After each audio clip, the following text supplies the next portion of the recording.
ورحمۃ اللہ وبرکاتہ۔ الحمد للہ رب العالمین والصلاة والسلام علی سید الانبیاء والمرسلین وعلی آلہ واصحابہ اجمعین، اما بعد فاعوذ باللہ من الشیطان الرجیم، بسم اللہ الرحمن الرحیم۔ یوم لا ينفع مال ولا بنون الا من اتى اللہ بقلب سلیم۔ آج جس عنوان پر ہم تمام کو کچھ سمجھنا اور سمجھانا ہے وہ ہے قلب سلیم۔ قلب اور سلیم دو لفظ ہیں۔ قلب کا معنی آپ تمام کو معلوم ہوگا، قلب کا معنی کیا ہے؟ دل۔ قلب کا اصل معنی دل نہیں ہوتا ہے، قلب کا اصل معنی دل نہیں ہوتا ہے، بلکہ قلب کا جو لفظ ہے اگر اس کو ناؤن کے بجائے ورب بنا لیا جائے، قلب ایک ناؤن ہے تو ہم کہتے ہیں قلب کا معنی دل، اگر ہم اس کو ورب بنا لیں تو یہ قلب یقلب تقلیباً بنتا ہے ورب۔ اس کا معنی الٹنا پلٹنا، ایک حالت میں باقی نہیں رہنا، ایک حالت میں باقی نہیں رہنا، اس کو قلب کہتے ہیں۔ قلب کا معنی الٹنے پلٹنے والی چیز، اور دل کو اس لیے قلب کہتے ہیں کیونکہ دل ایک حالت میں کبھی برقرار نہیں رہتا۔ صبح ایک چیز کا دل کر رہا ہے، شام کو نہیں کر رہا ہے، پہلے کرتا تھا اب نہیں کر رہا ہے، کبھی ایک چیز اچھی لگتی ہے کبھی نہیں اچھی لگتی ہے، اسی کا نام کیا ہے؟ قلب ہے۔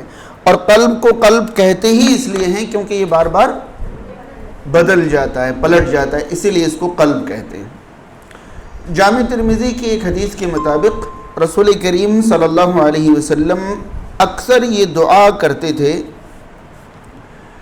یا مقلب القلوب ثبت قلبی علی دینک، اے دلوں کو پلٹنے والے میرے دل کو اپنے دین پر مضبوطی کے ساتھ جما دے۔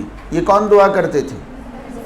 اللہ کے نبی صلی اللہ علیہ وسلم۔ صحابہ کرام کو بڑا تعجب ہوا کہ اللہ کے رسول، آپ پر ہم نے ایمان لایا، آپ پر جو شریعت نازل ہوئی اس کے مطابق ہم زندگی گزارتے ہیں، اور آپ اللہ سے یہ دعا کرتے ہیں کہ میرے دل کو دین پر جما دے، یہ کیسی دعا ہے؟ تو رسول کریم صلی اللہ علیہ وسلم نے فرمایا کہ انسان کا قلب رحمان کی دو انگلیوں کے درمیان ہے۔ انسان کا قلب رحمان کی دو انگلیوں کے درمیان ہے، اور وہ اسے جدھر چاہتا ہے پلٹتا رہتا ہے، بدلتا رہتا ہے۔ لہذا میں اپنے رب سے دعا کرتا ہوں کہ میرے دل کو اللہ تعالیٰ نافرمانی کی طرف نہ پلٹے بلکہ دین پر ثابت قدم رکھے، دین پر جمع کر رکھے۔ یہ قلب ہے۔ اگلا لفظ ہے اس ٹاپک میں سلیم، ٹھیک ہے؟ سلیم جو لفظ ہے اس کا سمپل سا معنی ہے محفوظ دل۔ کیا معنی ہے؟ محفوظ۔ قلب سلیم کا معنی محفوظ دل۔ سلیم ایک ایسا لفظ ہے جس کا روٹ ورڈ ہے سین لام اور میم، سین لام اور میم، اور یہ سلم جو ہے سین لام اور میم، سلم اس کا اصل معنی حفاظت کے آتا ہے، اس کا اصل معنی حفاظت کے آتا ہے۔ سلم کا ایک اور معنی ہے تابع ہو جانا، فرما بردار ہو جانا، اور سلم ہی سے جو روٹ ورڈ سلم ہے اسی سے ایک مشہور لفظ بنا ہے جو ہمارا دین ہے۔ کیا لفظ ہے؟ اسلام۔ سلم سے ہمارے دین کا نام بنا ہے۔ کیا نام ہے ہمارے دین کا؟ اسلام۔ تو اسلام کا دو معنی عام طور پر بیان کیا جاتا ہے۔ اسلام کا معنی ہے اپنے آپ کو اللہ تعالیٰ کا فرما بردار بنا لینا۔ اسلام کا معنی اپنے آپ کو اللہ تعالیٰ کا فرما بردار بنا لینا، کیونکہ سلم کا ایک معنی فرما برداری کا ہوتا ہے اور دوسرا معنی سلم کا حفاظت کے ہوتا ہے۔ تو اسلام کا ایک معنی ہے اپنے آپ کو جہنم سے محفوظ کر لینا، بچا لینا۔ سمجھ رہے ہیں؟ یعنی اسلام ہمیں دو چیزیں ایک ساتھ دیتی ہیں۔ اگر کوئی اسلام پر چلنے والا ہے تو انشاءاللہ وہ جہنم سے کیا ہو گیا؟ محفوظ ہو گیا۔ اور اسلام جہنم سے تبھی محفوظ کرائے گا جب اسلام کو ماننے والا خود کو اللہ کا کیا کر دے؟ فرما بردار بنا دے۔ صحیح مسلم کے اندر ایک حدیث ہے، اس میں اسلام لانے والے کی تعریف کی گئی ہے۔ اسلام لانے والے کو ہم کیا کہتے ہیں؟ مسلم کہتے ہیں۔ اسلام لانے والے کو مسلم کہتے ہیں۔ مسلم کا معنی اسلام لانے والا۔ تو صحیح مسلم کی ایک حدیث میں ایک مثال دی گئی ہے کہ ایک اونٹنی ہو، اس کی ناک میں نکیل چڑھا دی گئی ہو۔ نکیل جانتے ہیں آپ لوگ؟ ناک میں ایک رسی ڈالی جاتی ہے اور وہ رسی اونٹنی کے مالک کو پکڑا دی جاتی ہے۔ اب وہ مالک اس رسی کے سہارے جہاں چاہے اونٹ کو بٹھائے، جہاں چاہے کھڑا کر دے اور جہاں چاہے چلائے اور جہاں چاہے روک دے۔ سمجھ رہے ہیں؟ تو وہاں مثال دی گئی ہے کہ مسلم اس اونٹنی کو کہتے ہیں جس کی ناک میں نکیل ہو اور وہ نکیل اس کے مالک کے ہاتھ میں ہو، اور پھر اس اونٹنی کا سارا اختیار کس کو حاصل ہو جائے؟ مالک کو حاصل ہو جائے کہ وہ جہاں چاہے اسے بٹھائے، جہاں چاہے کھڑا کرے، جہاں چاہے چلائے۔ ہم مسلم ہیں، اس کا مطلب ہماری ناک میں پابندی کی ایک نکیل لگی ہوئی ہے، اور ہمارے ناک میں لگی ہوئی نکیل کس کے ہاتھ میں؟ اللہ تعالیٰ کے ہاتھ میں ہے۔ اللہ تعالیٰ جہاں بٹھانا چاہتا ہے ہم بیٹھ جائیں، جہاں کھڑا کرنا چاہتا ہے ہم کھڑے ہو جائیں، جہاں چلانا چاہتا ہے ہم چل پڑیں، اور جہاں روکنا چاہتا ہے وہاں رک جائیں۔ یہ مسلم ہونے کا مطلب ہے۔ اگر ہم مسلم ہیں اور ناک میں کوئی نکیل نہیں ہے تو ہم نے مسلم کا تقاضا پورا نہیں کیا، اور اگر نکیل اللہ کے ہاتھ میں ہونے کے بجائے شیطان کے ہاتھ میں ہے تب تو ہم نے سونے پہ سہاگا کر دیا۔ سمجھ رہے ہیں؟ ناک میں نکیل تو ہے لیکن وہ نکیل اللہ کے ہاتھ میں نہ ہو، یعنی ہمارے اوپر مرضی اللہ کی نہ چلے بلکہ شیطان کی مرضی چلنے لگے، تو پھر تو مسلم کا معنی کسی بھی طرح سے ثابت نہیں ہو پائے گا۔ تو قلب اور سلیم دونوں کا معنی ہم نے سمجھا۔ قلب کا معنی دل، اور قلب کو قلب کہتے اس لیے ہیں کہ دل ہمیشہ پلٹ جاتا ہے، اور سلیم کا معنی محفوظ بھی ہے اور سلیم کا معنی فرما بردار بھی ہے نا؟ سلیم کا معنی محفوظ بھی اور سلیم کا معنی فرما بردار بھی۔ تو قلب سلیم کا دو مشہور معنی نکلا، ایک معنی فرما بردار دل، ایک معنی فرما بردار دل، اور دوسرا معنی محفوظ دل۔ ٹھیک ہے؟ اب فرما بردار دل ہو یا محفوظ دل ہو، ظاہر سی بات ہے دنیا کے تمام انسانوں کے دل نہ ہی فرما بردار ہیں اور نہ ہی محفوظ ہیں۔ اب فرما بردار کو تو ہم بڑی آسانی سے سمجھ سکتے ہیں کہ ہمارا دل فرما بردار ہو، مطلب کس کا فرما بردار ہو؟ اللہ تعالیٰ کا فرما بردار ہو۔ یہ تو آسان ہے سمجھنا۔ اگلا مرحلہ ہے محفوظ دل کو سمجھنا۔ ہمارا دل محفوظ ہو تو کس چیز سے محفوظ ہو؟ ہمارا دل محفوظ ہو تو کس چیز سے محفوظ ہو؟ پہلے ہم اور آپ ایک آیت اور ایک حدیث سن لیں۔ سورہ شعراء کی آیت نمبر 88 اور 89 کے اندر، سورہ شعراء ایک شورا ہے ایک شعراء ہے۔ شعراء یہ 19ویں پارے میں جا کر مکمل ہوتی ہیں۔ یہ سورہ شعراء کی میں آیت بتا رہا ہوں، 88 اور 89، 88 اور 89۔ ٹھیک ہے؟ یہاں اللہ رب العالمین نے فرمایا یوم لا ينفع مال ولا بنون، جس دن مال اور اولاد فائدہ نہیں پہنچائیں گے۔ یوم، جس دن، لا ينفع، نفع نہیں پہنچائیں گے، مال ولا بنون، نہ مال اور نہ اولاد۔ جس دن مال و اولاد نفع نہیں پہنچائیں گے، کس دن کی بات چل رہی ہے؟ قیامت کے دن کی بات چل رہی ہے۔ الا من اتى اللہ بقلب سلیم، مگر جو اللہ کے پاس آئے گا قلب سلیم لے کر، جو اللہ کے پاس آئے گا قلب سلیم لے کر، یعنی وہاں مال و اولاد فائدہ نہیں پہنچائیں گے، کوئی اور چیز فائدہ نہیں پہنچائے گی۔ جس کے دل سلیم ہوں گے، قلب سلیم لے کر جو آئے گا وہی وہاں کامیاب ہوگا۔ اس آیت کی روشنی میں اللہ کے یہاں کامیابی کے لیے قلب سلیم کا ہونا مست ہے، لازم ہے۔ سمجھ رہے ہیں؟ اگر ہمارا قلب سلیم نہیں ہے تو ہم وہاں کامیاب نہیں ہو سکتے۔ یہ سورہ شعراء کی 88 اور 89 ہے۔ حدیث جو ہے صحیح بخاری اور صحیح مسلم وغیرہ کی ہے۔ ایک لمبی حدیث کا آخری ٹکڑا میں آپ کو بتاؤں۔ رسول کریم صلی اللہ علیہ وسلم نے ارشاد فرمایا، الا ان فی الجسد مضغہ اذا صلح صلح الجسد کلہ واذا فسد فسد الجسد کلہ الا وہی القلب۔ رسول کریم صلی اللہ علیہ وسلم نے فرمایا، سن لو، ان فی الجسد مضغہ، انسان کے جسم میں ایک ٹکڑا ہے، انسان کے جسم میں ایک گوشت کا ٹکڑا ہے۔ اذا صلحت صلح الجسد کلہ، اگر وہ ٹھیک رہے تو سارا جسم صحیح رہتا ہے، اگر وہ ٹھیک رہے سارا جسم ٹھیک رہتا ہے۔ وَإِذَا فَسَدَتْ فَسَدَ الْجَسَدُ كُلُّهُ، اور اگر وہ بگڑ جائے تو سارا جسم بگڑ جاتا ہے۔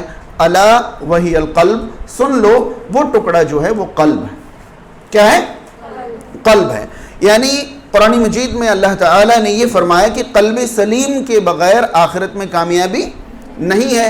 اور صحیح بخاری کی اس حدیث سے ہمیں پتہ چلا کہ جسم کا مرکز جو ہے، جسم کا امیر جو ہے وہ کون ہے؟ دل۔ اگر دل صحیح تو سارا جسم صحیح، اور اگر دل بگڑا تو سارا جسم بگڑ جائے گا۔ اب یہاں اہمیت معلوم ہوتی ہے کہ ہمارے جسم میں اگر ہاتھ نہیں ہے تو ہماری زندگی چل سکتی ہے، اگر پیر نہیں ہے تو ہماری زندگی چل سکتی ہے، آنکھیں نہیں ہیں تب بھی لاٹھی کے سہارے انسان گزارا کر لے گا، زبان نہیں ہے تو اشاروں سے کام کر لے گا، لیکن اگر دل درست نہیں ہے تو انسان کا وجود درست نہیں رہ سکتا۔ دل کا درست رہنا بہت زیادہ ضروری ہے۔ یعنی آسان لفظوں میں کہیں، قلب کو قلب سلیم بنا کر رکھنا بے حد ضروری ہے۔ اب ہمارا قلب سلیم کیسے ہوگا؟ ہم نے اتنا محسوس کر لیا کہ قلب سلیم کا معنی محفوظ دل ہوتا ہے۔ کیا دل ہوتا ہے؟ محفوظ دل۔ اب سوال یہ ہے کہ ہمارا دل کن چیزوں سے محفوظ ہو۔ یاد رہے، قلب سلیم کو بہت اچھی طرح واضح کرنے کے لیے بہت لمبا ٹائم درکار ہے اور بہت تفصیل درکار ہے، لیکن مجھے یقین ہے کہ آپ تمام لوگ جو یہاں بیٹھی ہیں، بلا شبہ میرا یقین یہ ہے کہ آپ لوگ پہلی بار دین کی محفل میں نہیں بیٹھی ہیں، بلکہ قرآن و سنت سے آشنا ہیں، اسلام کی باریکیاں اور اسلام کی بنیادیں آپ تمام کو معلوم ہیں۔ تو مجھے یقین ہے کہ اشارے آپ کے لیے انشاءاللہ کافی ہوں گے، بہت وضاحت کی ضرورت نہیں پڑے گی۔ ہمارا دل محفوظ ہونا چاہیے تبھی قلب سلیم ہوگا۔ سب سے پہلے ہمارا دل محفوظ ہونا چاہیے شرک سے۔ کس سے محفوظ ہونا چاہیے؟ شرک سے۔ اگر ہمارا دل شرک سے محفوظ نہیں ہے تو پھر ہم اپنے قلب کو قلب سلیم نہیں کہہ سکتے۔ میں نے پہلا لیکچر آپ کے سامنے جو پہنچایا تھا لا الہ الا اللہ کے تقاضے، اس میں شرک کے بارے میں کئی باتیں میں نے آپ تک پہنچائی تھیں۔ آج دوسرے ناحیے سے ہم سمجھیں، شرک کی کئی قسمیں، شرک کی کئی قسمیں ہیں۔ ان تمام قسموں سے ہمارا قلب بالکل کیا ہونا چاہیے؟ سلیم ہونا چاہیے، محفوظ ہونا چاہیے۔ ہمارا قلب سلیم تب ہوگا جب ہمارا قلب شرک سے پاک ہوگا۔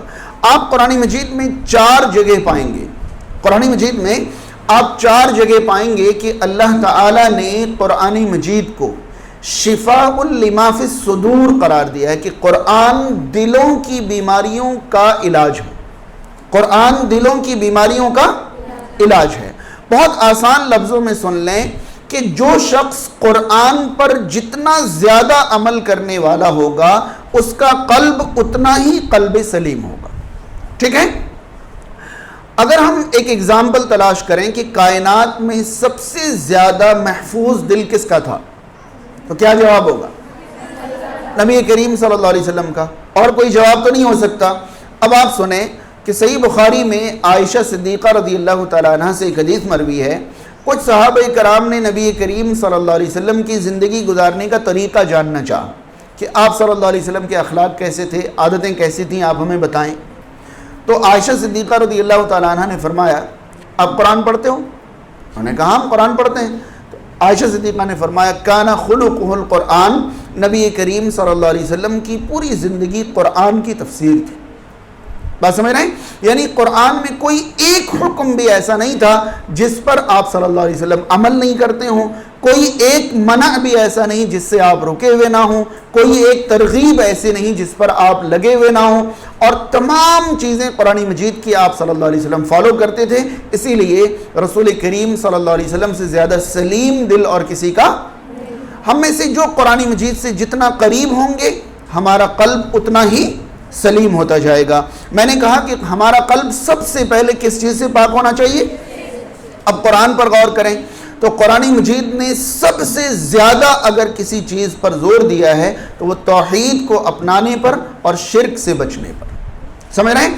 اگر مکمل قرآن کو آپ پڑھیں اور قرآن کو کوئی ٹاپک دینا چاہیں کہ قرآن کس ٹاپک کی کتاب ہے، تو آپ کو اس کے علاوہ کوئی ٹاپک نہیں ملے گی کہ قرآن کتاب التوحید ہے۔ قرآن کتاب التوحید ہے، یعنی قرآن مکمل طور پر ہمیں توحید سکھاتا ہے، اور توحید اپنانے کا سمپل سا معنی یہ ہے کہ ہم شرک سے اپنے آپ کو بچا لیں، روک لیں۔ یعنی جس کے اندر شرک ہے اس کے اندر توحید نہیں ہے، اور جس کے اندر توحید ہے اس کے اندر شرک نہیں ہے۔ تو ہمارا قلب سب سے پہلے شرک سے پاک ہونا چاہیے، اور شرک کی مختلف قسمیں، ایک شرک جو ہے وہ انسان کو ملت سے خارج کر دیتا ہے، دین سے خارج کر دیتا ہے۔ اگر کوئی شخص اللہ کا حق غیر اللہ کو دے، اگر کوئی شخص اللہ کا حق غیر اللہ کو دے، اب یہ غیر اللہ کے سوا کسی کو بھی دے، جو غیر اللہ ہے وہ وقت کے رسول ہوں یا فرشتے ہوں یا ماں باپ ہوں یا استاذ ہوں یا کوئی عظیم شخصیت ہو یا کوئی بھی ہو، اگر کوئی اللہ کا حق غیر اللہ کو دے تو یہ شرک اکبر ہے، ایسا شرک ہے جو انسان کو دین سے خارج کر دیتا ہے۔ اسلام میں کچھ ایسے گناہ ہیں جو شرک کی طرف لے جانے والے گناہ ہیں، تو شریعت نے انہیں بھی شرک قرار دیا، لیکن اس شرک سے انسان دین سے خارج تو نہیں ہوتا۔ اگر اس شرک پر انسان برقرار رہے تو عین ممکن ہے کہ وہ شرک اکبر یعنی بڑے شرک میں لگ جائے گا اور وہ دین سے خارج ہو جائے گا، جس میں غیر اللہ کی قسمیں اٹھانا، غیر اللہ کی قسمیں اٹھانا، اللہ کو راضی کرنے والے کام ریاکاری کے لیے کرنا، دکھاوے کے لیے کرنا کہ لوگ میری تعریف کریں، مجھے اچھا سمجھیں، مجھے بڑا سمجھیں، ریاکاری بھی شرک اصغر ہے۔ شرک اصغر یعنی ایسا شرک جو انسان کو ملت سے خارج تو نہیں کرتا لیکن بہت جلد شرک اکبر کی طرف دھکیل دیتا ہے، لے آتا ہے۔ تو غیر اللہ کی قسمیں کھانا یا ریاکاری کرنا یا تعویذ وغیرہ لٹکانا، یہ سبھی چیزیں شرک اصغر ہیں، اور بھی لمبی لسٹ ہے۔ اس میں سے دو چیزوں کی مثال میں آپ تک پہنچاؤں گا، ایک شرک اکبر سے اور ایک شرک اصغر سے۔ شرک اکبر میں آپ اللہ کا حق غیر اللہ کو دینے کے بارے میں ہمارے معاشرے میں دیکھیں کہ کتنی غفلت پائی جاتی ہے اور لوگ اس کو کتنا معمولی سمجھتے ہیں۔ آپ دیکھیں ہمارے معاشرے میں قدم قدم پر آپ کو ایسے سینٹرز مل جائیں گے جہاں کے بارے میں لوگوں کا عقیدہ یہ ہے کہ ہم یہاں جو مانگتے ہیں وہ مل جاتا ہے، ہم یہاں جو مانگتے ہیں وہ مل جاتا ہے۔ اب آپ بتائیں کہ ایک مخصوص جگہ کے بارے میں یہ عقیدہ رکھنا کہ ہم یہاں جو مانگتے ہیں وہ مل جاتا ہے، اس جگہ پر موجود جو بھی ہے اس کی وجہ سے تو یہ عقیدہ ہے نا۔ مسجد میں اگر کوئی ایسا عقیدہ رکھے تو مسجد میں کوئی موجود نہیں ہے، مسجد تو اللہ کا گھر ہے، ہم مسجد میں جا کر مانگتے ہیں تو کس سے مانگتے ہیں؟ اللہ تعالیٰ سے۔ اب ایک مزار کے بارے میں یہ عقیدہ ہو، باہر باقاعدہ گیٹس پر لکھے ہوئے ہوتے ہیں کہ یہاں سے کوئی خالی ہاتھ نہیں جاتا ہے، یہاں جو آتا ہے اس کی مرادیں پوری ہو جاتی ہیں۔ اب وہاں جا کر مانگنے والوں کی دو قسمیں ہوتی ہیں، مزاروں پر جا کر مانگنے والوں کی دو قسمیں ہوتی ہیں۔ کچھ لوگ تھوڑے پڑھے لکھے ہوتے ہیں اور سنجیدہ ہوتے ہیں تو وہ اس طرح مانگتے ہیں کہ حضرت میری یہ ضرورت ہے، اللہ تعالیٰ سے پوری کرا دیجیے، اللہ تعالیٰ سے۔ یہ تھوڑے پڑھے لکھے یا سنجیدہ لوگ اس طرح مانگتے ہیں۔ ان کا ماننا یہ ہے کہ ان کا درجہ اللہ کے یہاں بہت بڑا ہے اور ہم گنہگار ہیں، یہ مانگیں گے تو لوٹایا نہیں جائے گا اور ہم مانگیں گے تو قبول نہیں ہوگا، یہ ان کا عقیدہ ہے، اور اس طرح وہ مانگتے ہیں کہ آپ اللہ سے ہماری دعا کیا کرا دیں، قبول کرا دیں۔ اور جو اس سے کم درجے کے لوگ ہیں جن کو اتنی سنجیدگی بھی نہیں ہے، وہ سیدھا کہتے ہیں جناب ہماری ضرورت پوری کر دیں، وہ ڈائریکٹ انہی سے مانگنے لگتے ہیں۔ اگر ڈائریکٹ انہی سے مانگیں تو اس کا شرک اکبر ہونے میں کوئی شک نہیں ہے، لیکن اگر کوئی ان سے کہے کہ آپ اللہ سے میری یہ دعا قبول کرا دیں تو یہ بھی شرک اکبر سے کسی درجہ کم نہیں ہے۔ قرآن مجید کی دو آیتیں آپ ذہن میں رکھیں، ایک سورہ یونس کی آیت نمبر 18 ہے، سورہ یونس کی آیت نمبر 18 اللہ رب العالمین نے ارشاد فرمایا وَيَعْبُدُونَ مِن دُونِ اللَّهِ مَا لَا يَضُرُّهُمْ وَلَا يَنفَعُهُمْ وَيَقُولُونَ هَؤُلَاءِ شُفَعَاؤُنَا عِندَ اللَّهِ۔ اللہ تعالیٰ فرماتا ہے یہ لوگ اللہ کے علاوہ ایسوں کی عبادت کرتے ہیں جو نہ انہیں نفع پہنچا سکتے ہیں اور نہ نقصان پہنچا. وَيَعْبُدُونَ مِن دُونِ اللَّهِ مَا لَا يَضُرُّهُمْ وَلَا يَنْفَعُهُمْ. اللہ کے علاوہ ایسے لوگوں کی یہ عبادت کرتے ہیں جو انہیں ضرر بھی نہیں پہنچا سکتے اور نفع بھی نہیں پہنچا سکتے. اور ان سے پوچھو کہ تم ان کی عبادت کرتے کیوں؟ تو یہ کیا کہتے ہیں؟ وَيَقُولُونَ هَؤُلَاءِ شُفَعَاؤُنَا عِندَ اللَّهِ. اور یہ کہتے ہیں کہ یہ اللہ کے پاس ہمارے سفارشی ہیں.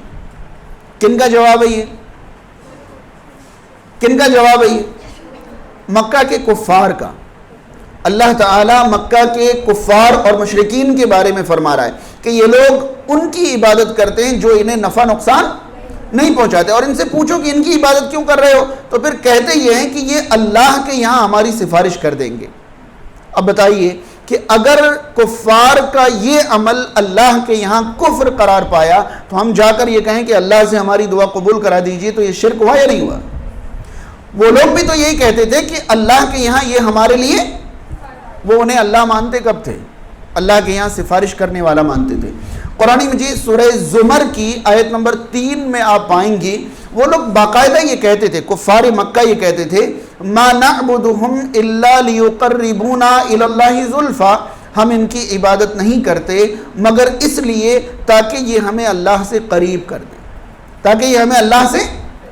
میں نے اس دن آپ سے کہا تھا پہلے لیکچر میں کہ اگر کوئی اللہ کو مانے، اگر کوئی اللہ کو مانے اور لا الہ کو نہ مانے تو مشرک ہے. مکہ کے مشرکین اللہ کو مانتے تھے لیکن اللہ کے سوا کوئی معبود نہیں، اس بات کو نہیں مانتے. ابھی آپ دیکھیں ان کا جواب یہ ہوتا تھا کہ ہم ان کی عبادت اللہ سمجھ کر نہیں کر رہے ہیں بلکہ اللہ سے قریب ہونے کے لیے کر رہے ہیں کہ یہ ہمیں اللہ سے قریب کر دیں گے. بات سمجھ میں آ رہی ہے؟ تو یہ شرک اکبر ہے، اللہ کا حق کسی اور کو دینا. اس سے ہمارا قلب بالکل کیا ہونا چاہیے؟ محفوظ ہونا چاہیے، سلیم ہونا چاہیے. شرک اصغر کی ایک مثال لیں، غیر اللہ کی قسم کھانا یہ شرک اصغر ہے. آپ کو لگے گا کہ اس میں اللہ کا کون سا حق مارا جا رہا ہے؟ اگر کوئی اللہ کے علاوہ کسی کی قسم اٹھائے، آپ نے دیکھا ہوگا کہ کوئی اپنی ماں کی قسم اٹھاتا ہے نا، کوئی اولاد کی قسم اٹھاتا ہے، کوئی باپ کی قسم اٹھاتا ہے، کوئی رزق کی قسم اٹھاتا ہے نا، کوئی اور چیز کی، کوئی اور چیز کی. آپ نے شاید اس بات پر کبھی غور نہیں کیا ہو، آج اندازہ لگائیں، دنیا میں کوئی بھی انسان کسی بھی معاشرے کا رہنے والا ہو وہ کسی غیر اہم چیز کی قسم کبھی نہیں اٹھاتا. انسان کسی بھی چیز کی قسم اٹھائے وہ چیز اس کی نظر میں بہت زیادہ اہم ہوتی ہے، بہت زیادہ اہم ہوتی ہے. کبھی آپ نے غیر اللہ کی قسمیں اٹھاتے ہوئے تو لوگوں کو سنا ہوگا کہ کوئی ماں کی، کوئی اولاد کی، کوئی فلاں کی، لیکن کبھی آپ نے کسی سے سنا لوٹے کی قسم، جھاڑو کی قسم، گلاس کی قسم، جگ کی قسم، سنا آپ نے کسی سے؟ نہیں. اگر غیر اللہ کی قسم کھانا ہی ہے تو ان چیزوں کی قسم کیوں نہیں اٹھاتے؟ کیونکہ ان چیزوں کی ان کی نظر میں اتنی اہمیت نہیں ہے جو قسم کے قابل ہو. آ رہی بات سمجھ میں؟ کوئی غیر اہم شے کی قسم کبھی نہیں اٹھاتا، چاہے وہ کسی بھی دین کا ماننے والا ہو، دنیا کے کسی بھی کونے کا رہنے والا ہو. اب اہم چیز کی قسم اٹھاتا ہے، اس کی نظر میں ماں کی اتنی بڑی اہمیت ہے کہ وہ قابل قسم ہے. لیکن اللہ تعالیٰ یہ کہتا ہے کہ قسم کے قابل اہمیت صرف ایک شخص کی، ایک ہستی کی ہے، اور وہ کون ہے؟ اللہ تعالیٰ. بات سمجھ رہے ہیں؟ ہم کسی ذات کی قسم اٹھائیں، اتنی بڑی اہمیت اللہ کے علاوہ اور کسی کی نہیں ہے. والدہ کی، ماں کی اہمیت اپنی جگہ، لیکن قسم کے قابل اہمیت نہیں ہے. والد کی جگہ اپنی جگہ ہے، اولاد کی اپنی اہمیت ہے، لیکن قسم اٹھانے کے قابل نہیں ہے. تو اگر کوئی یہ سمجھتا ہے کہ ارے کسی اور کی قسم اٹھا لی تو کیا ہو گیا، اہمیت جو ہے آپ نے جو اللہ کو حاصل ہونا تھی وہ کسی اور کو دے دی. بات سمجھ رہے ہیں؟ تو شرک اکبر اور شرک اصغر سے ہمارا قلب کیا ہونا چاہیے؟ پاک ہونا چاہیے، محفوظ ہونا چاہیے. اگلی چیز، ہمارا قلب اور ہمارا دل جو ہے اگر سلیم بنانا ہے ہمیں تو ہمارا قلب بدعت سے پاک ہونا چاہیے. کس سے پاک ہونا چاہیے؟ بدعت سے. اور اس پر تو میں سارا دن بھی بول لوں تو میری بھڑاس نہ نکلے. بدعت سے میں اس قدر پریشان ہوں معاشرے کے، روزانہ. ابھی کل کی بات بتاؤں، کل رات میرے پاس ایک سوال آیا، اس میں باقاعدہ کسی نے یہ لکھ رکھا ہے کہ اللہ کے رسول صلی اللہ علیہ وسلم نے فرمایا کہ بارش کا پانی جمع کر لیں، اس پر 70 بار سورہ فاتحہ پڑھ لیں، اتنی بار یہ پڑھ لیں، اتنی بار یہ پڑھ لیں، اتنی بار یہ پڑھ لیں، تو اللہ کی قسم کبھی کوئی بیماری نہیں آئے گی اگر اس کو پیے. اور کس کی طرف یہ بات نسبت کر دی؟ اللہ کے رسول صلی اللہ علیہ وسلم کی طرف. تو میں اس سے یعنی بدعتوں سے، اب آپ یہ آسان لفظوں میں سمجھیں کہ بدعت کہتے کسے، بدعت کہتے کسے ہیں، تاکہ ہم بدعت سے بچنے میں زیادہ سنجیدہ ہو جائیں اور بہت چوکنا ہو جائیں. سب سے پہلی چیز، بدعت جو لفظ ہے ڈکشنری میں اس کا معنی ہے کوئی بھی نئی چیز، کوئی بھی نئی چیز. اگر نئی چیز کا تعلق دین سے نہ ہو، اگر نئی چیز کا تعلق دین سے نہ ہو تو نئی چیز سے ہمیں نہیں روکا گیا. نئی چیز سے ہمیں اگر نئی چیز کا تعلق دین سے نہ ہو تو اسے اپنانے میں کوئی حرج نہیں ہے. لیکن اگر نئی چیز کا تعلق دین سے ہو تو رسول کریم صلی اللہ علیہ وسلم کا یہ فرمان ہے، من عمل عملا لیس علیہ امرنا فہو رد، جس نے کوئی ایسا عمل کیا جس کا حکم ہم نے نہ دیا ہو وہ عمل مردود ہے، قابل قبول نہیں ہے. تو جس عمل کا حکم رسول اللہ سے نہ ہو وہ عمل کیا ہے؟ بدعت ہے. ٹھیک ہے. صحیح بخاری کی ایک مشہور حدیث ہے، من احدث فی امرنا ھذا ما لیس منہ فہو رد، جس نے ہمارے دین میں کوئی ایسی چیز ایجاد کی جو ہمارے دین میں نہیں تھی تو وہ رد ہے، مردود ہے، ناقابل قبول ہے، وہی بدعت ہے. دین میں کوئی ایسی چیز ایجاد کرنا جو دین میں نہ ہو وہ کیا کہلاتی ہے؟ بدعت کہلاتی. اب بدعت کے بارے میں ایک بہت اہم ترین چیز یہ ذہن میں رکھیں کہ رسول کریم صلی اللہ علیہ وسلم بدعت کے بارے میں کتنے سنجیدہ تھے. صحابہ کرام بدعت کرتے تھے؟ صحابہ کرام کے یہاں بدعت پائی جاتی تھی؟ نہیں پائی جاتی تھی. صحابہ کرام رسول اللہ کی سنت پر زندگی گزارتے تھے، ایک بھی بدعت ان کی زندگی میں نہیں تھی. اس کے باوجود صحیح مسلم کی ایک حدیث کے مطابق رسول کریم صلی اللہ علیہ وسلم نے اپنی زندگی میں جب جب خطبہ ارشاد فرمایا، ہر خطبے میں آپ بدعت سے ڈرایا کرتے تھے. اب اندازہ لگائیں کہ جو لوگ بدعت کرتے ہی نہیں ہیں ان کو ہر خطبے میں بدعت سے ڈرانا، اندازہ لگائیں کہ اگر بدعت کرنے والے رسول اللہ کو مل جاتے تو پھر کیا کرتے. سمجھ رہے ہیں؟ اللہ کے نبی صلی اللہ علیہ وسلم کا خطبہ ہر خطبے میں یہ جملے ہوتے تھے، فَإِنَّ خَيْرَ الْحَدِيثِ كِتَابُ اللَّهِ، سب سے بہترین بات اللہ کی کتاب، خیر الہدی ہدی محمد صلی اللہ علیہ وسلم، بہترین طریقہ محمد صلی اللہ علیہ وسلم کا طریقہ ہے. وَالشَّرَّ الْأُمُورِ مُحْدَثَاتُهَا، اور دین کی سب سے بری چیزیں وہ ہیں جو اس میں نئی ایجاد کر لی جائیں. وَكُلُّ مُحْدَثَةٍ بِدْعَةٍ، اور ہر نئی ایجاد کی ہوئی چیز بدعت ہے. وَكُلُّ بِدْعَةٍ ضَلَالَةٍ، اور ہر بدعت گمراہی ہے. وَكُلُّ ضَلَالَةٍ فِي النَّارِ، یہ ٹکڑا سنن نسائی کے اندر ہے، صحیح مسلم کے اندر نہیں، لیکن حدیث میں موجود ہے وَكُلُّ ضَلَالَةٍ فِي النَّارِ، ہر گمراہی کہاں لے جانے والی؟ جہنم میں لے جانے والی. اب ہمارے معاشرے میں لوگ یہ سمجھتے ہیں کہ کوئی قرآن پڑھنا چاہ رہا ہے تو آپ روک دیتے ہیں، کوئی نفل پڑھنا چاہ رہا ہے تو آپ روک دیتے ہیں، کوئی تسبیح پڑھنا چاہ رہا ہے تو آپ روک دیتے ہیں. تو آپ کو قرآن میں، نماز میں، فلاں میں غلط کیوں لگتا ہے؟ میں آپ کو صرف آسان لفظوں میں ایک دو مثال دے کر بدعت کو سمجھانے کی کوشش کروں کہ ہمارا قلب بدعت سے پاک ہونا چاہیے. یعنی ہم پہلے سے دل میں ٹھان لیں کہ ہم دین کے نام پر یا عبادت کے نام پر صرف وہ کریں گے جو رسول کریم صلی اللہ علیہ وسلم سے ثابت ہوگا. اگر ثابت نہیں ہے تو ہمارے ابا کریں یا اماں فرق نہیں پڑتا، پورا شہر کرے یا پورا ملک کرے فرق نہیں پڑتا. اگر ثبوت نہیں ہے تو وہ دین نہیں ہے، اور جب دین نہیں ہے تو ہمارا قلب اس سے محفوظ رہے گا. ہم اپنے قلب کو بدعات سے سلیم رکھیں گے انشاءاللہ.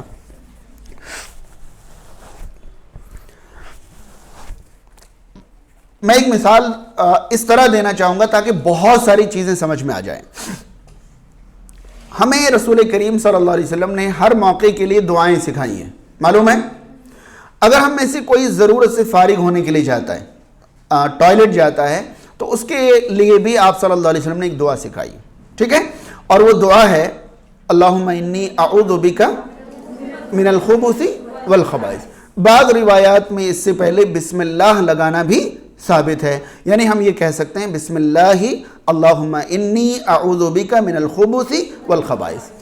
اب مان لیجئے کہ میں نے دماغ لگایا کہ جس جگہ ہم جا رہے ہیں وہاں شیاطین شیاطین کی محبوب جگہ ہے، وہ گندی جگہیں شیاطین کی محبوب جگہ ہوتی ہیں، اور رسول کریم صلی اللہ علیہ وسلم نے جو دعا ہمیں سکھائی ہے وہ پناہ مانگنے کی دعا سکھائی ہے۔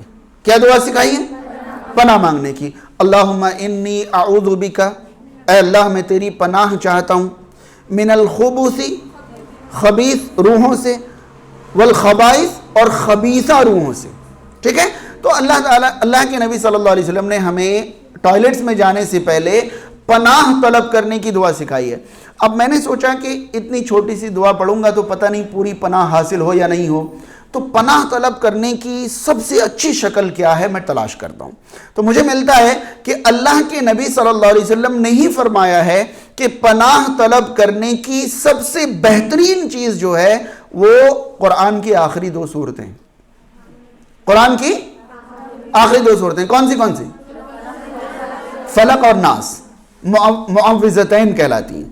معوذ کا معنی ہی ہوتا ہے پناہ طلب کرنے والا، تو معوذتین یعنی پناہ طلب کرنے والی 2 سورتیں، اور اس کی شروعات بھی اعوذ سے ہے، قل اعوذ برب الفلق اور قل اعوذ برب الناس۔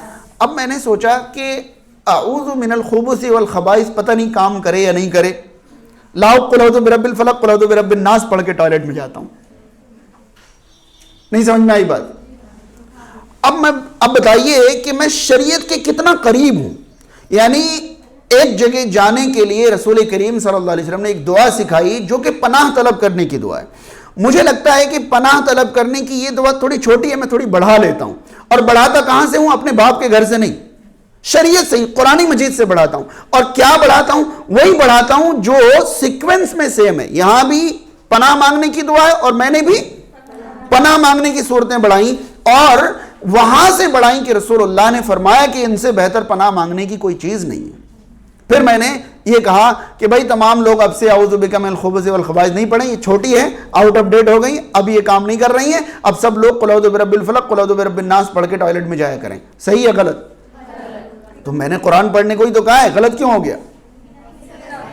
نبی کریم صلی اللہ علیہ وسلم کا طریقہ بدل گیا۔ کہنے کا مطلب یہ ہے کہ ہم شریعت سے کوئی چیز لے کر کہیں بھی ڈال دیں یہ کافی نہیں ہے، جہاں بھی جس چیز کو ڈالیں اس کے لیے رسول اللہ سے سند اور ثبوت ہونا ضروری۔ ایسا نہیں کہ ہم کہیں بھی کوئی بھی، اب ہمارے معاشرے میں آپ کو معلوم ہے کہ جب بھی کسی کو کوئی پریشانی ہوتی ہے، کوئی ضرورت محسوس ہوتی ہے، تو قرآن کی کوئی سورت اگر پڑھنی ہو تو سب سے پہلے ہمارے معاشرے کے 99.99% لوگوں کے ذہن میں قرآن کی کون سی سورت آتی ہے؟ سورہ نہیں، سورت کی بات کر رہا ہوں، سورہ یاسین، سورہ رحمان، سمجھ رہے ہیں؟ اور پوری شریعت کو زندگی بھر پڑھ لیں، سورہ یاسین کی الگ سے کوئی فضیلت ثابت نہیں ہے، سورہ رحمان کی الگ سے کوئی فضیلت ثابت نہیں ہے، بلکہ صحیح بخاری کی حدیث ہے کہ رسول کریم صلی اللہ علیہ وسلم کو جب بھی کوئی پریشانی ہوتی ہے آپ معوذات پڑھا کرتے تھے، قل هو اللہ احد قل اعوذ برب الفلق قل اعوذ برب الناس پڑھا کرتے، لیکن یہ ہمیں کیا لگتی ہیں؟ چھوٹی لگتی ہیں۔ تو مجھے اعوذ بک من الخبث والخبائث چھوٹی لگ رہی ہیں، میں بڑھا لوں؟ ہاں، رسول کریم صلی اللہ علیہ وسلم معوذات پڑھتے تھے، ہم نے بدل کیسے دیا؟ کوئی بھی کبھی بھی پریشانی کی حالت میں ہوتا ہے وہ باقاعدہ یہ کہتا ہے کہ ہم سورہ رحمان سنتے ہیں، سورہ یاسین پڑھتے ہیں۔ تو جس چیز کا ثبوت نہیں ہے وہ چیزیں ہمارے معاشرے میں اس طرح مشہور کیسے ہو گئی؟ آپ دیکھیں، جب بھی کوئی شخص موت کے قریب ہوتا ہے ان کے سامنے سورہ یاسین پڑھا جاتا ہے، جبکہ اس کا کوئی ثبوت شریعت میں کہیں موجود نہیں ہے۔ تو اسی طرح ہر وہ چیز جو معاشرے میں عام ہے، صرف معاشرے میں عام ہونا کافی نہیں ہے، بلکہ ہر عمل کا جو ہم اللہ کی رضا کے لیے کریں اس کے لیے رسول کریم صلی اللہ علیہ وسلم سے کیا ہونا ضروری ہے؟ ثبوت ہونا ضروری ہے۔ اگر ثبوت نہیں ہے تو وہ شریعت نہیں ہے۔ یہاں ایک بات اچھی طرح ذہن میں رہے، جو لوگ بدعات پر عمل کرتے ہیں اور بدعات سکھاتے ہیں اور بدعات کی پشت پناہی کرتے ہیں، یعنی جو لوگ بدعات معاشرے کو دیتے ہیں، ان کے پاس ایک بہت ہی نایاب ٹرک ہے، اس ٹرک کے ذریعے وہ بدعات کو فوراً ثابت کر دیتے ہیں اور ان کے سامنے بیٹھے ہوئے لوگ فوراً مطمئن ہو جاتے ہیں. وہ ٹرک میں آپ کو بتا دوں کہ وہ ہوتا کیا ہے.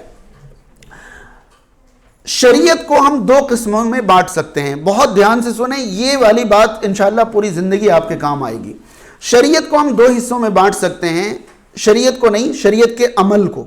شریعت کے عمل کو ہم دو حصوں میں بانٹ سکتے ہیں. ایک حصہ عبادات ہے اور ایک حصہ معاملات ہے. عبادات اور معاملات.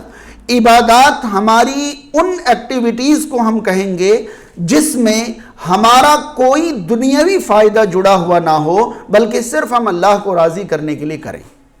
تو ان ایکٹیویٹیز کو ہم کیا کہیں گے؟ عبادات. جیسے ہم نماز قائم کرتے ہیں, اس میں ہمارا دنیاوی کوئی فائدہ جڑا ہے نہیں, ہم کہاں کے لیے کر رہے ہیں؟ آخرت کے لیے, اللہ کو راضی کرنے کے لیے. تو اس ایکٹیویٹی کو, یعنی نماز والی ایکٹیویٹی کو ہم کیا کہیں گے؟ عبادت کہیں گے. ٹھیک ہے. روزہ رکھتے ہیں ہم, کیا کہیں گے اس کو؟ ہمارا دنیاوی کوئی فائدہ اس سے جڑا ہوا نہیں ہے. یہ عبادات ہے, ہماری وہ ایکٹیویٹیز جو ہم صرف اللہ کو راضی کرنے کے لیے کرتے ہیں, اس میں ہمارا کوئی دنیاوی فائدہ نہیں ہے, تو وہ عبادات ہیں. دوسرا حصہ معاملات جو ہے, وہ ہم اپنی ضرورت پوری کرنے کے لیے یا اپنے فائدے کے لیے کرتے ہیں. جیسے تجارت ہے, جیسے تجارت ہے, کھانا پینا ہے, سونا جاگنا ہے, گھومنا پھرنا ہے, پہننا اوڑھنا ہے, یہ سب آخرت کے لیے ہم اپنی ضرورت پوری کرنے کے لیے کرتے ہیں. تو بات اچھی طرح ذہن میں رہے کہ جو عبادات کا سیکشن ہے, جو عبادات کا سیکشن ہے, اس کے لیے شریعت میں کرنے کی دلیل ہونا ضروری ہے. کس کی دلیل ہونا ضروری ہے؟ کرنے کی. یعنی عبادات جب تک نہیں کر سکتے جب تک عبادات کرنے کی دلیل نہیں مل جائے. عبادات کرنے کی دلیل کے بنا ہم نہیں کر سکتے. دوسری طرف معاملات ہیں, معاملات میں کرنے کی دلیل نہیں چاہیے. معاملات جب تک ہم کر سکتے ہیں جب تک منع کی دلیل نہیں مل جائے. فرق سمجھ میں آیا؟ اب کوئی کہے کہ موبائل کا شو روم آپ نے کھولا ہے, حدیث لائیے, مل جائے گا؟ نہیں. آپ ان سے کہیں گے کہ موبائل کا شو روم میں نے ثواب کمانے کے لیے نہیں کھولا ہے, منافع کمانے کے لیے کھولا ہے. اگر آپ کو دلیل اس کے منع کی ملتی ہے تو ہمیں دیجئے, میں رک جاؤں گا, اور نہیں تو موبائل کے شو روم کے لیے دلیل کی ضرورت مجھے نہیں ہے. فرق سمجھ میں آیا؟ عبادات کے کرنے کی دلیل نہ ہو تو ہم عبادات نہیں کر سکتے. معاملات کے کرنے کی دلیل نہیں چاہیے. کس کی دلیل چاہیے؟ معاملات سارے کے سارے حلال ہیں جب تک اس سے منع کی دلیل نہیں ملے. سمجھ میں آئی بات؟ اب جو لوگ عبادات میں بدعات کو ثابت کرنا چاہتے ہیں, آپ ان کی تقریریں سنیں گے تو آپ کو حیرانی ہوگی کہ وہ مثالیں معاملات کی دیتے ہیں اور ثابت عبادات کر دیتے ہیں. نہیں سمجھ میں آئی بات؟ میں نے ایک بہت مشہور لیکچرار کا لیکچر سنا. وہ کہتے ہیں کہ جو لوگ ہر چیز کو بدعت بدعت بدعت کہتے ہیں, مجھے ان میں سے ایک ہاتھ لگ گیا. میں نے اسے پکڑا اور پکڑنے کے بعد کہا کہ یہ بتاؤ, یہ فاتحہ 10واں 20واں یہ سب بدعت ہے؟ اس نے کہا ہاں بدعت ہے. میں نے کہا اچھا یہ بتا, دوپہر کیا کھایا تو نے؟ اس نے کہا بریانی. بولے بریانی کی حدیث لا کر دکھا. ہاں, تو نے بریانی کھائی, یہ بدعت نہیں ہے, اور ہم قرآن کی تھوڑی آیتیں پڑھ دیں یہ بدعت ہے. آپ نے ٹرک سمجھی؟ مثال بریانی کی جو کہ عبادت نہیں ہے, معاملات ہے. آپ بریانی کھائیں, اس کی دلیل کی ضرورت نہیں ہے, وہ معاملات ہے. آپ بریانی ثواب کے لیے کھاتے ہیں کیا؟ نہیں کھاتے, تو پھر دلیل کی کوئی ضرورت نہیں ہے. پھر انہوں نے کہا کہ آپ میرے پاس کیسے آئے ہو؟ اس نے کہا بائک سے. بولے بائک میں چلنے کی دلیل بتاؤ. ہاں, گدھے میں چلا کرو, اونٹ میں چلا کرو, گھوڑے میں چلا کرو, اس کا ثبوت ہے. بائک میں چلنے کا ثبوت نہیں ہے. حج کرنے کیسے جاؤ گے؟ پلین میں چڑھنے کا ثبوت دکھاؤ. سارے معاملات کے بہانے وہ کیا ثابت کرنا چاہتے ہیں؟ عبادات میں بدعات ثابت کرنا چاہتے ہیں. یہ ٹرک ہوتی ہے. معاملات میں کرنے کی دلیل نہیں چاہیے, ٹھیک ہے, اور عبادات میں منع کی دلیل نہیں بلکہ کرنے کی دلیل. آپ نے کتنی بار سنا ہوگا, آپ کہیں کہ قبرستان میں قرآن پڑھنے کا کوئی ثبوت موجود نہیں ہے, آپ ایسا نہ کریں, تو فوراً کہتے ہیں منع کہاں ہے؟ کیا کہتے ہیں؟ منع کہاں ہے؟ تو یاد رہے کہ عبادات میں منع نہیں بلکہ کیا دیکھا جاتا ہے؟ معاملات میں منع دیکھا جاتا ہے, معاملات میں حکم نہیں دیکھا جاتا. دو چیزیں ہماری سمجھ میں آئی کہ ہمارا قلب سلیم جب ہوگا, جب سب سے پہلے ہمارا دل کس سے پاک ہو؟ شرک سے، دوسرا بدعات سے، یعنی جو چیزیں عبادات کے نام پر ہم کریں اور رسول کریم صلی اللہ علیہ وسلم سے وہ ثابت نہ ہو، وہ چیز ہمارے اندر نہیں آنی چاہیے، ورنہ ہمارا قلب سلیم. ہاں، تو بدعات ثابت کرنے والوں کے پاس ایک ٹرک تو یہ ہوتی ہے کہ وہ معاملات کے بہانے عبادات میں بدعت ثابت کرتے ہیں. دوسری ٹرک یہ ہوتی ہے کہ وہ ایک ثابت شدہ چیز کو لیتے ہیں اور اس کے ساتھ 50 چیزوں کو جوڑ دیتے ہیں، اس کے ساتھ 50 چیزوں کو جوڑ دیتے ہیں اور ان ساری چیزوں کو ثابت کر لیتے ہیں. مثلا میت کی طرف سے صدقہ کرنے کا ثبوت موجود ہے، میت کی طرف سے صدقہ کرنے کا ثبوت، تو وہ حدیث پڑھیں گے کہ دیکھو میت کی طرف سے صدقہ کرنے کی یہ حدیث موجود ہے، اور اس کے بعد کہیں گے کہ جب میت کی طرف سے صدقہ کر سکتے ہیں تو پھر تسبیح کیوں نہیں پڑھ سکتے، پھر قرآن کیوں نہیں پہنچا سکتے، پھر تیجا کیوں نہیں کر سکتے، پھر 10واں، یعنی ایک دلیل پیش کر کے اس کے ساتھ 50 چیزیں، جبکہ ہمیں ہر چیز کے لیے پرٹیکولر ایک دلیل ہونا ضروری ہے. اس کے بنا عبادات میں قیاس نہیں چلتا ہے، عبادات میں قیاس نہیں چلتا. قیاس کا مطلب ایک دلیل پر باقی چیزیں آپ شامل کر دیں، یہ قیاس ہے. عبادات میں قیاس نہیں چلتا ہے، قیاس تو اجتہادات میں چلتا ہے. خیر، دو چیزوں سے پاک و صاف ہمارا دل ہو جائے. اس کے بعد ہمارا دل پاک و صاف ہونا چاہیے تمام مؤمنین کے بارے میں. شاید مجھے سب سے زیادہ اس پوائنٹ پر بولنا چاہیے تھا، لیکن مجھے وہ زیادہ ضروری لگا، شرک اور بدعت، اس لیے زیادہ وقت دے دیا گیا. یاد رہے کہ اگر ہمارا دل مؤمنوں کے بارے میں محفوظ نہیں ہے، پاک و صاف نہیں ہے، تو ہمارا قلب سلیم نہیں ہو سکتا. مسند احمد کی ایک مشہور حدیث ہے، وہ حدیث سنا کر میں یہ بات سمجھانا چاہوں گا. نبی کریم صلی اللہ علیہ وسلم ایک مرتبہ، ذرا یہ حدیث سب لوگ بہت دھیان سے سنیں، آپ لوگوں کے لیے زیادہ ضروری ہے. ایک مرتبہ آپ صلی اللہ علیہ وسلم صحابہ کرام کے ساتھ بیٹھے ہوئے ہیں. آپ نے اچانک فرمایا کہ ابھی ابھی ایک بندہ آئے گا جو کہ جنتی ہے، ابھی ابھی ایک بندہ آئے گا جو کہ جنتی ہے. صحابہ کرام نے جلدی سے مڑ کر دیکھا تو صحابہ کرام نے دیکھا کہ ایک شخص بائیں ہاتھ میں جوتیاں پکڑے ہوئے وضو کا پانی ٹپکاتے ہوئے مسجد میں داخل ہوئے. سب نے دیکھ لیا. اگلے دن پھر ایسی محفل لگی، پھر آپ صلی اللہ علیہ وسلم نے فرمایا کہ ابھی ابھی ایک جنتی بندہ داخل ہوگا. سب نے مڑ کر دیکھا تو دوبارہ سے وہی بندہ وہی کنڈیشن میں بائیں ہاتھ میں جوتے اور وضو کا پانی ٹپکاتا ہو، وہی داخل ہوا. تیسرے دن آپ صلی اللہ علیہ وسلم نے پھر سے یہی فرمایا کہ ابھی ابھی ایک جنتی بندہ داخل ہوگا. تیسرے دن بھی صحابہ کرام نے دیکھا تو وہی بندہ.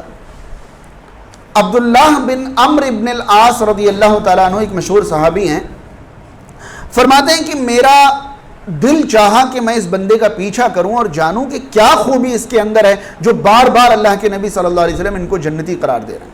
ٹھیک ہے، تو عبداللہ ابن عمرو نے ان کے سامنے ایک بات کہی. یہ کہا کہ بھائی صاحب، میرے والد سے میری لڑائی ہو گئی ہے اور میں نے قسم کھا لی ہے کہ میں 3 دن تک گھر نہیں جاؤں گا، تو کیا آپ 3 دن مجھے اپنے گھر میں رہنے دیں گے؟ ٹھیک ہے. انہوں نے دیکھا کہ ٹھیک ہے کوئی بات نہیں. اب یہ گئے اور 3 دن ان کے ساتھ رہے. تو یہ کہہ رہے ہیں کہ میں نے دن رات ان کا معائنہ کیا تو میں نے دیکھا کہ کوئی خاص عمل، کوئی ایکسٹرا عمل ان کی زندگی میں ہے ہی نہیں. بس وہ رات کو جب بھی کروٹ لیتے ہیں تو اللہ کا ذکر کرتے ہیں، اللہ کو یاد کرتے ہیں، اور کوئی خاص چیز میں نے دیکھی نہیں. جب 3 دن ہو گئے تو میرے دل سے ان کی عزت کم ہونے والی تھی کہ اتنی عبادت تو کوئی بھی کر لیتا ہے جتنی یہ کر رہے ہیں، اور اللہ کے نبی بار بار ان کی تعریف کر رہے تھے. خیر، جب میں جانے لگا تو میں نے ان سے کہا کہ ایسا ہے، نہ میرے ابا سے کوئی لڑائی ہوئی ہے، نہ بولی چالی بند ہے، نہ گھر جانا بند ہے. میں تو دیکھنا چاہتا تھا کہ آپ کرتے کیا ہیں جو رسول اللہ بار بار آپ کی تعریف فرما رہے تھے، لیکن میں نے آپ کے اندر کوئی چیز ایسی دیکھی نہیں. اب آپ ہی بتا دیجئے کیا خوبی آپ کے اندر. انہوں نے کہا جو آپ نے دیکھا وہی ہے اور کچھ نہیں. جانے لگے کہ بھائی کچھ تو دکھا نہیں. جب وہ جانے لگے تو انہوں نے دوبارہ ان کو بلایا. مسند احمد کی حدیث ہے، صحیح درجے کی حدیث ہے. ٹھیک ہے، دوبارہ انہوں نے ان کو بلایا اور بلانے کے بعد کہا کہ میں کوئی خاص عبادت یا ایکسٹرا کوئی عمل تو نہیں کرتا ہوں، لیکن میں نے اپنا دل دنیا کے تمام مسلمانوں کے لیے پاک و صاف رکھا ہے. میرے دل میں کسی بھی مسلمان کے لیے کوئی بغض، کوئی حسد، کوئی کینہ، کوئی دشمنی، کسی طرح کی نفرت، کسی طرح کی کوئی چیز میرے دل میں کسی مسلمان کے لیے نہیں ہے۔ عبداللہ ابن عمرو نے کہا کہ یہی وہ چیز ہے جس نے آپ کا رتبہ اتنا بلند کر دیا۔ ہم اپنے دل کو اس درجہ پاک و صاف نہیں رکھ پاتے، یہ عبداللہ ابن عمرو نے کہا۔ تو بات سمجھ رہے ہیں؟ تو ہمارا دل شرک اور بدعت سے سلیم ہونے کے بعد تمام مسلمانوں کے بارے میں ہمارا دل کیا ہونا چاہیے؟ پاک ہونا چاہیے۔ اور یہ سب سے مشکل مرحلہ ہے۔ ایک بار کو اللہ کے لیے آپ اپنا دل صاف کر لیں گے، توحید اپنا لیں گے، شرک چھوڑ دیں گے، ایک بار کو آپ سنت اپنا لیں گے، بدعت چھوڑ دیں گے، لیکن لوگوں کے ساتھ چونکہ صبح شام ہمارا اٹھنا بیٹھنا ہے، جن لوگوں سے آپ کی سب سے زیادہ ملاقات ہوگی ان کے بارے میں دلوں میں حسد اور دشمنی کا پیدا ہونا زیادہ عام ہے۔ سڑک چلتے ہوئے کسی انسان سے کوئی دشمنی نہیں کرتا، بات سمجھ رہے ہیں؟ دشمنیاں اور حسد عام طور پر بھائی بھائی میں، بہنوں بہنوں میں، قریب رشتہ داروں میں، کئی بار باپ بچوں میں، کئی بار ماں بچوں میں، کئی بار اسکول کالج میں جن کے ساتھ ہم اٹھتے بیٹھتے ہیں ان لوگوں میں دلوں میں حسد اور دشمنی پیدا ہو جاتی ہے۔ یاد رہے کہ ہمارا دل اگر مسلمان کے بارے میں پاک و صاف نہیں ہے تو ہمارا قلب سلیم نہیں ہے۔ میں آپ کو رسول کریم صلی اللہ علیہ وسلم کی ایک مثال اس بارے میں پیش کرنا چاہوں گا، صرف آپ وہ مثال سنیں اور سن کر محسوس کریں کہ ہمارا کیا طریقہ ہونا چاہیے لوگوں سے انتقام لینے کے بارے میں، لوگوں سے بدلہ لینے کے بارے میں۔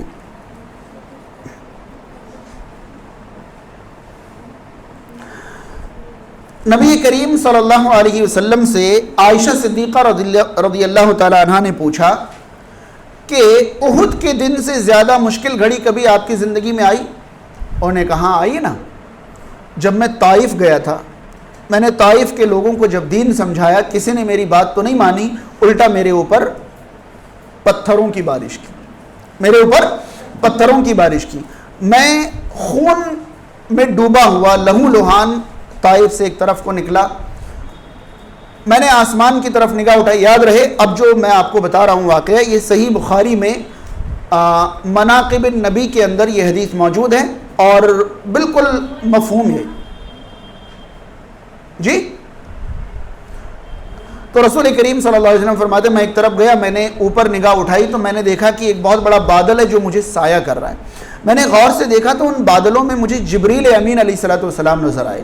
جبریل امین نے مجھ سے کہا کہ آپ کہیں تو یہ آپ کی قوم نے جو آپ کے ساتھ سلوک کیا اور جو آپ سے کہا یہ سب اللہ تعالیٰ نے دیکھ لیا اور سن لیا، آپ کہیں تو ان لوگوں پر پتھروں کی بارش کر دی جائے، ان لوگوں پر پتھروں کی بارش کر دی جائے۔ رسول کریم صلی اللہ علیہ وسلم نے کچھ نہیں جواب دیا۔ پھر آپ صلی اللہ علیہ وسلم تھوڑی دیر بیٹھے، کچھ اور فرشتے آئے، انہوں نے کہا کہ ہم پہاڑوں کے فرشتے ہیں، آپ کہیں تو طائف والوں کو پہاڑوں کے بیچ میں رکھ کر پیس دیا جائے۔ رسول کریم صلی اللہ علیہ وسلم نے فرمایا کہ نہیں، مجھے امید ہے کہ ان کی نسلوں میں ایسے لوگ پیدا ہوں گے جو اللہ پر ایمان لائیں گے، ان کی نسلوں میں ایسے لوگ پیدا ہوں گے جو اللہ پر ایمان لائیں گے۔ میں نے یہ واقعہ آپ کو کیوں سنایا؟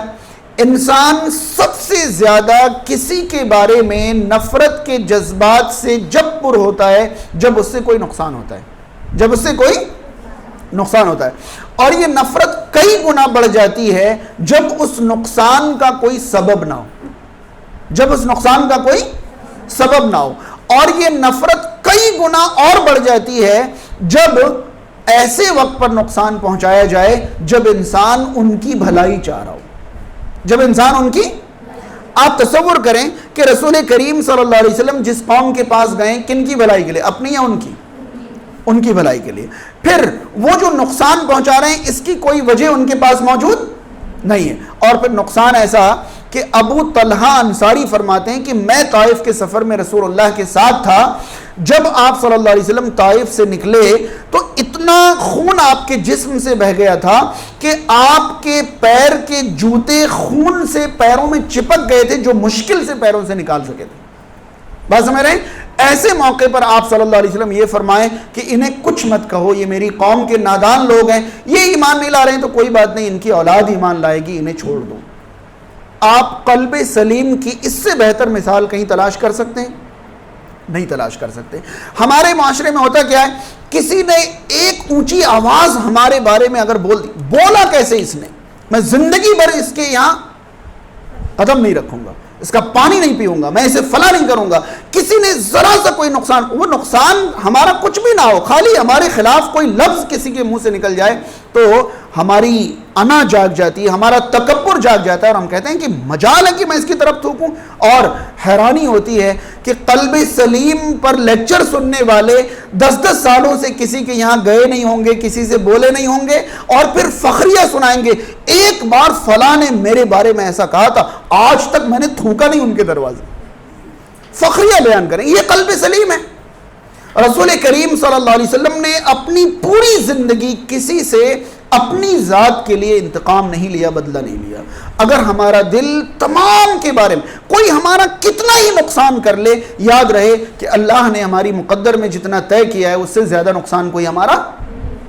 اگر ہم کسی سے اپنے نقصان کا انتقام نہ لیں، بدلہ نہ لیں، تو اللہ تعالیٰ کے یہاں ہم فائدے میں ہیں یا نقصان میں؟ اور اپنی اکڑ دکھائیں کہ اب تو میں اس سے بولوں گا نہیں، اب تو میں اس کے گھر جاؤں گا نہیں، اب تو میں مجال ہے کہ اس کو کوئی اہمیت و فلاں کروں. یہ قلب سلیم نہیں ہے. ہمارا قلب شرک سے پاک ہونا چاہیے، ہمارا قلب بدعات سے پاک ہونا چاہیے، اور ہمارا قلب مسلمانوں کے بارے میں تمام قسم کے نامناسب احساسات اور رجحانات سے پاک ہونا چاہیے. ایک آخری چیز میں آپ کو بتا دوں کہ ہمارا قلب شریعت کے خلاف شہوات اور خواہشات سے پاک ہونا چاہیے. یعنی ہمارے دل میں کوئی ایسی شہوت، کوئی ایسی خواہش جگہ نہ پائے جس کو شریعت نے جگہ نہیں دی. اگر ہمارا دل شیطانی خواہشات سے پاک ہے تو ہمارا دل قلب سلیم ہے، ہمارا دل قلب سلیم ہے. اب موقع نہیں ہے کہ مزید وضاحت کی جائے. آپ تمام ان باتوں کو ذہن میں رکھیں کہ ہمارا دل شرک سے پاک ہو، ہمارا دل بدعات سے پاک ہو، ہمارا دل دشمنیوں سے پاک ہو، اور ہمارا دل شہوات اور خواہشات سے پاک ہو، تو ہمارا قلب قلب سلیم ہوگا. ایسا دل لے کر ہم اللہ کی فرما برداری کرتے ہوئے اللہ کے پاس پہنچیں گے تو انشاءاللہ بغیر کسی رکاوٹ کے ہم اللہ کے یہاں کامیاب ہوں گے. اللہ تعالی ہم تمام کو ان باتوں پر عمل کی توفیق عطا کرے. السلام علیکم ورحمۃ اللہ وبرکاتہ.